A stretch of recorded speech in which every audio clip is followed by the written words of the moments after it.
Welcome to video 3. In video 3, we'll be looking at business ethics. Ethics is the study of morality. Morality are standards that an individual or a group has about what is right and wrong, or good and evil.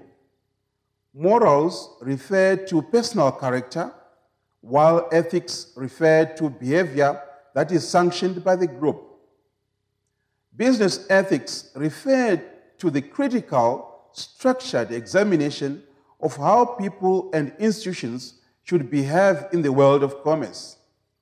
In particular, it involves examining appropriate constraints on the pursuit of self-interest or for firms' profits when the actions of individuals or firms affect others. Let us look at ethical frameworks. The ethical framework of a community defines the way in which business compose their ethical strategies. There are two opposing views of ethics: ethical relativism and ethical absolutism. Ethical relativism: there are no ethical standards that apply or should be applied to global companies because all societies have different moral standards. Ethical absolutism assumes that all corporations can be governed by the same standards. An integrated approach is recommended. We find that there are 5 philosophical approaches with regards to ethical frameworks. The first is the utilitarian approach.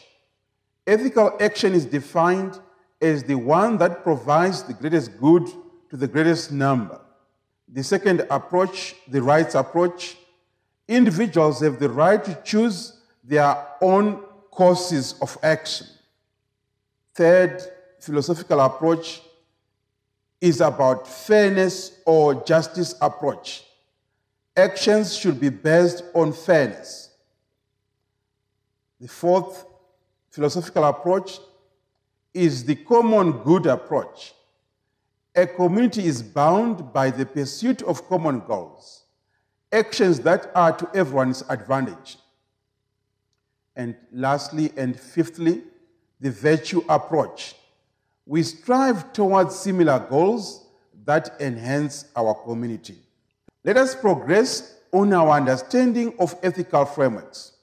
There are 3 factors which increasingly pressurize corporations into being aware of their community's ethical expectations. Number 1, growth in stakeholder expectations. Number 2, shrinking of government control. And number 3, focus on the action of the supply chain. Communities demand that the following aspects of ethical behavior are met: social responsibility, transparency, social responsibility investing. Let us look at social responsibility. The cultural context in which the community is situated matter. The ethical behavior of top managers or executives, and the global context. On transparency, accurate recording of a company's operations, including its financial reporting. Lastly, social responsibility investing. These are about meeting community demands to confirm standards of ethical business practices. There are 3 types of social responsibility investing. We have social screening, shareholder advocacy, and community investing. On social screening, the way investors either invest or divest in a company based on its track record of social responsibility. Stakeholder advocacy, discussions with management, shareholder resolutions, and boycotts. And lastly, community investing, investments made to socially disadvantaged or impoverished communities. Let us now look at corporate social responsibility continuum. We find corporate social responsibility skeptics. Corporate social responsibility and profits are seen as mutually exclusive objectives. And then we find corporate social responsibility strategies, a business's strategy to maximize profits. And lastly, we find true corporate social responsibility believers. These adhere to the triple bottom line. They focus on social, environmental, and financial performance. Now, let us take a look on ethical leadership.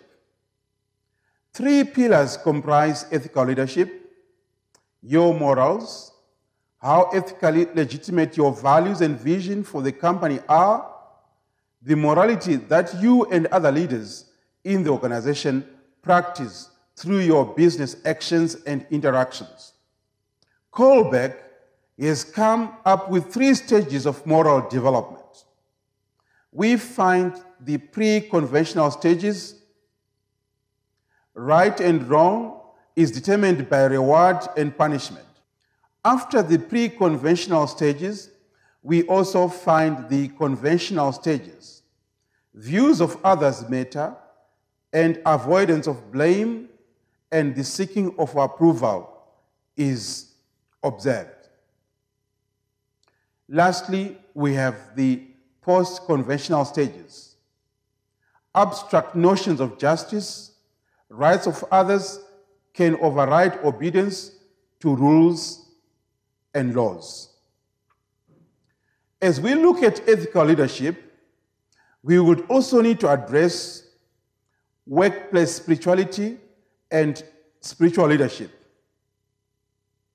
According to Aberdeen, spirituality has created a marketplace where consumers want leaders to be driven by positive values because they are fed up with numerous instances of corruption, greed, nepotism, and favoritism. Spiritual leadership also attempts to improve organizational profits, productivity, commitment, employee well-being, and corporate responsibility. Lastly, let us look at ethical control measures.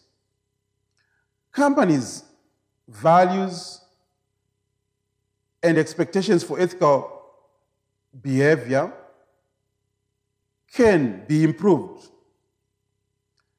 through an establishment of an ethics code, ethics committees, ethics communication systems, ethics officers or ombudspersons, ethical processes in the workplace, disciplinary procedures, and having ethical audits.